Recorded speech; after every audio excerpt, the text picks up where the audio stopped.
तुम्ही उपोषणाची तयारी दर्शवली आहे, कधीपासून उपोषण करणार आहे आणि राजीनाम्याची मागणी? नाही, उपोषण नाही, धरणे आंदोलन आहे. सध्या उपाशी राहायचे दिवस नाहीत. वय वर्ष 54 झालेत आणि त्यामुळे आता उपाशी राहून लढाई लढता येणार नाही, खाऊन लढायला लागणार आहे.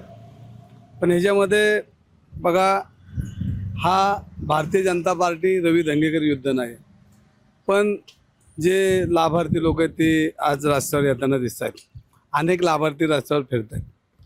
आता त्याच्यावर मी बोलणार नाही. मी कालच सांगितलं की मी फक्त जैन मंदिर आणि रवी धंगेकर, जोपर्यंत जैन मंदिरची सुटका होत नाही आणि जो बिल्डरांच्या जाळ्यात अडकून पडलेला आहे आणि ज्यांनी त्याला सपोर्ट केला ते मुरलीधर मोहोळ आणि यांच्यावर मी बोलणार आहे. आणि हे बोलत असताना आपण बघितलं की काल मुरलीधर मोहोळ त्या ठिकाणी गेले, काय बोलले हे माहीत नाही, पण एक नक्की घेतलं की तिथल्या लोकांनी त्यांना हाकलून दिलं.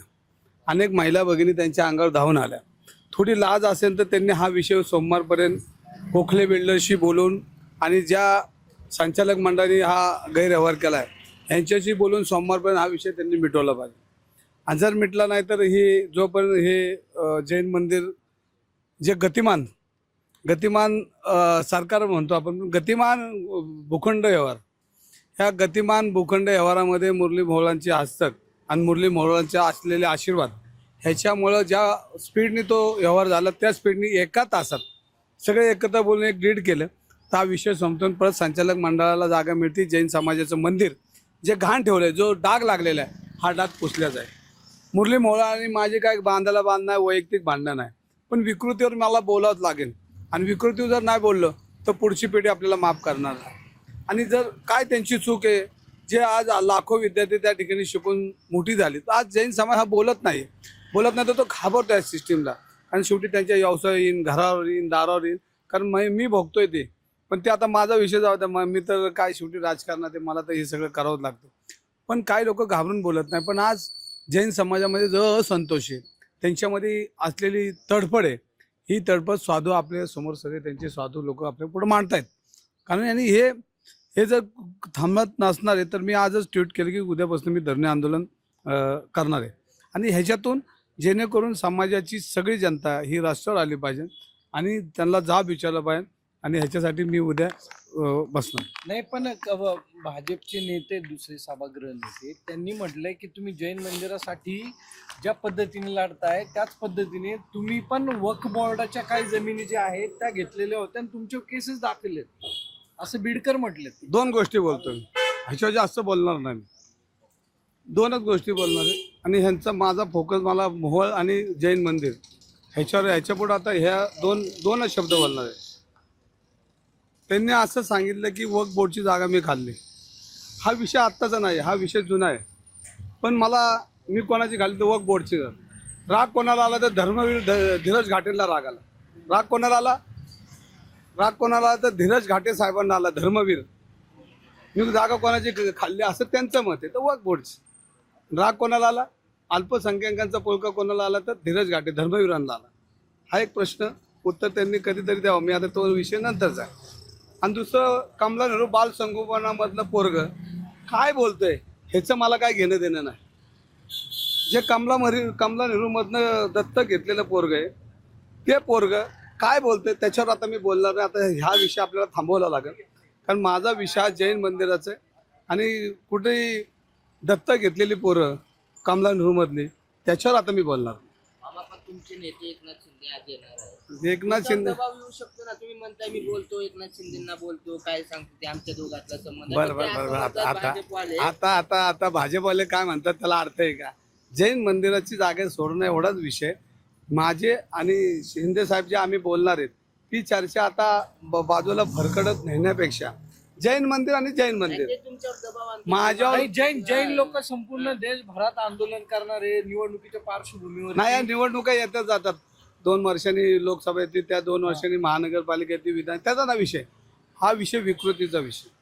आणि प्रत्येक स्वाभिमानी भारतीय जनता पार्टीचा कार्यकर्ता आहे रवी धंगेकर बरोबर. जे लाभार्थी आहेत, ज्यांना काहीतरी पाहिजे, ज्यांना टेंडर पाहिजे, ज्यांना तिकीट पाहिजे, ज्यांनी हा बोगस व्यवहार केलेला आहे, ह्या लोकांना मुरलीधर मोहोळ लागतात. आणि जी चांगली लोक आहेत ह्यांना मुरलीधर मोहोळला नाही. हा विकृतीला त्यांचा विरोध आहे. आणि कुठल्या माणसाला असं वाटतं की जैन मंदिर हडप करतात आणि त्याला गोखले बडेकर आणि मोहोळ त्या प्रक्रियेमध्ये आहेत त्यात लपून राहिलेलं नाही. आणि अजूनही तुम्हाला हे सगळे गोखलेंचे प्रताप सगळे प्रताप अजून मला सुरुवात आहे माझी. मी तर हे लढणारच आहे. मी वक्फची जागा घेतली काय घेतली तर राग हिंदू मुसलमानांना ना आला, राग हिंदूंना आला सगळ्यात. आणि मी परत एकदा सांगतो बाल संगोपनामधलं पोरगं घेतलेलं ते बोलतंय तर त्याचा इतिहास मला काढायला लावू नका. आणि मग मी किती आमकं केलं तमकं केलं तर ते त्यांचा हिशोब नंतर करू. आता काय ते ही वेळ नाही त्यांचा हिशोब पण करू. आता या सगळ्या पार्श्वभूमीवरती तुम्ही एकनाथ शिंदेने भेटणार आहात का? आज एक कार्टून छापून आले की एकनाथ शिंदेनी तुम्हाला खांद्यावरती घेतलं आणि तुम्ही मोहांवरती वार करता. हा सगळ्यांचा केविलवाणी प्रयत्न आहे. हे दंगेकरशी लढतच नाहीये. हे जैन मंदिर बद्दल बोलत नाही. दंगेकर किती वाईट आहे ना ह्याच्यावर बोलतो. दंगेकर वाईट आहे जाहीर केलं मी, तुम्ही वाईट तर वाईट, तुम्ही आमका तर तामका, तुम्ही भ्रष्टाचार तर भ्रष्टाचार. मी म्हणतो ना तुमच्या शब्दाला नाकार दिलाय का? पण जैन मंदिरचं काय झालंय ह्याच्यावर कोण बोलतच नाही. ह्याच्यावर बोलण्यासाठी कुणीतरी धाडस करून जे हस्तक आहेत मुरलीधर मोहोळचे पण मुरलीधर मोहोळ काल तिथं त्या जैन मुनींना भेटून आले. त्याच्या आधी काल ते परवा मुख्यमंत्र्यांना भेटले होते. 1 तारखेपर्यंत विषय मिटवतो हा असं म्हणाले. 1 तारखेपर्यंत विषय मग मिटवला. 18 दिवसात हे जर बोलले असते तर ही वेळ त्यांच्यावर आली असती का? आणि काल मग लोकांनी हाकलून देण्यापर्यंत तुमच्याच क्लिपमध्ये लोकांनी हाकलून दिलं. लोक फक्त आता पुढचे हातवारे करायचेच राहिले होते, बाकी सगळे प्रकार संपलेत.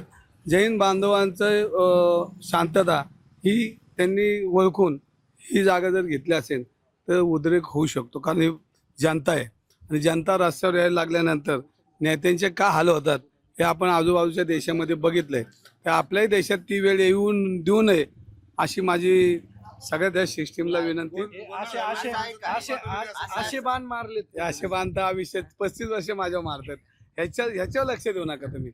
कोणी कार्टून काढलं कोणी नाही केलं कुठल्या पेपरने काढलं हा विषय माझा नाही. माझा विषय जैन मंदिर.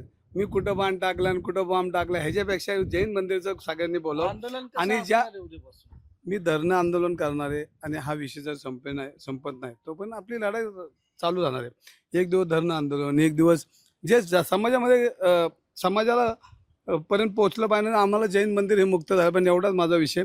पण रवी धंगेकर थांबन त्याचं नाव रवी धंगेकर असू शकत नाही. राजू शेट्टी आज जाणार आहेत त्या जैन बोर्डिंगला. पंतप्रधान नरेंद्र मोदींना पण तुम्ही काल पत्र लिहिलंय, त्यांच्या राजीनाम्याची मागणी केली आहे. नाही मी शेवटी बघा आपल्या देशाचे सर्वोच्च म्हणजे ते पंतप्रधान आहेत आणि जर त्यांच्या नावाखाली जर निवडून आले असतील तर त्यांना विनंती आपल्याला करावीच लागेल. ती विनंती पत्र मी त्यांना दिलं आणि हा घटनाक्रम कसा आहे तोही त्याच्यामध्ये लिहिलेला आहे. आणि मग ह्याच्यामुळे ते चाणक्य सगळेच नेते काय एवढे भोळे नाहीत. म्हणजे हे जरी भोळे त्यांना मला वेडा म्हणतात त्यांना भोळे समजत असेल तर कोण भोळे राहिलेले नाही. एक माझ्या माहितीप्रमाणे ह्या देशामध्ये मोदी साहेब काम करतात त्यांच्यावर विश्वास ठेवून लोकांनी त्यांना परत पंतप्रधान केलं. देवेंद्र फडणवीस साहेबांना परत मुख्यमंत्री केले आणि मग हे दोघं सक्षम निर्णय घेऊन योग्य ते जैन समाजाला न्याय देतील हा माझा विश्वास. मुरलीधर मोहोळ असं म्हणाले राजू शेट्टी आणि तुम्ही राजकीय आरोप करता. नाही. काही जैन माणसाने माझ्यावर आतापर्यंत आरोप केला नाही कसं करतील. काल बघितलं ना आपण आरोपच नाही केला. आज बैठक आहे तिथं फक्त राजू पायाखाली हात घातला नाही एवढाच विषय ते. राजू शेट्टीची बैठक आहे, चिंतन बैठक घेते जैन समाज. तुम्ही जाणार आहात का दुपारी? नाही मी चिंतन बिंतन कधी करत नाही. मी लढतो. माझं रक्त वेगळं आहे, क्षत्रियाचं रक्त आहे. त्यामुळे मी चिंतन बिंतन नाही करत. मी आता ऍक्शन करतो. एकनाथ शिंदे साहेबांना भेटणार आहेत का सगळे नेते? नाही शिंदे साहेब नेते त्यांना रोज भेटू शकतो कारण आज मी ते आळंदीत येतात. मी पोचतो आता. माझी सगळी तयारी झालेली. पण हा माझा परत एकदा सांगतो की मला राजकीय किंमत किती मोजावी लागली तरी माझी संपूर्णपणे तयारी आहे. पण विकृतांच्या विरोधात मी जर उभं नाही राहिलो तर पुढची पिढी मला माफ करणार नाही. हा मी कायमचा शब्द आहे. आज आहे उद्या हाच राहील. जसं विशाल गोखले माझा मित्र आहे तसं मी विकृतांच्या विरोधात बोलणार. नाही मोहोळ यांच्या मंत्रिपदाच्या प्रभावामुळे हा गैरवावर झाला. आता काय लपून राहिलंय का? लपूनच आहे ना. आता 18 दिवसांनी त्यांना जाग आली. आता मी करतो मी बोलतो केविलवाणी प्रयत्न. म्हणजे आता चोरी तर झालेली, रिकव्हरी करायची वेळ आली.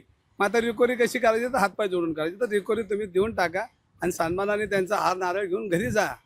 नाहीतर तुम्हाला तर घरीच बसावं लागेल. ही वस्तुस्थिती खरी. या प्रकरणातले गोखले आहेत ते काही पुढे येत नाहीत, काही बोलत नाही. गोखलेंचा प्रतिनिधी आहे ना मोहोळ.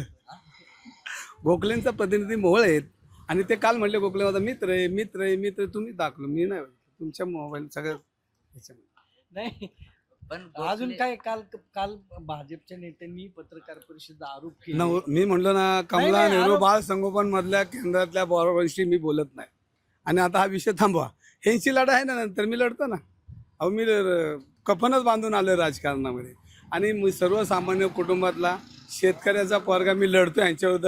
ह्याची लय राग यांना, ह्यांचा लय राग आहे, कारण हे सगळे संघटित गुन्हेगार आहेत. संघटित गुन्हेगार आहेत.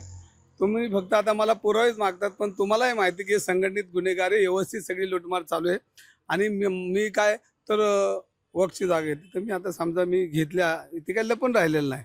पण राग कोणाला धर्मवीरांना आला, राग कोणाला बालसंगोपन केंद्रातून उचलून आणलेल्या पोराला आला, तर त्याच्यावर काय बोलणार. आणि नवरस मुलांना, नवरसची पुत्र आहेत ती सगळी, नवरस ही पत्रात आलेली, त्यांच्यावर काय बोलणार.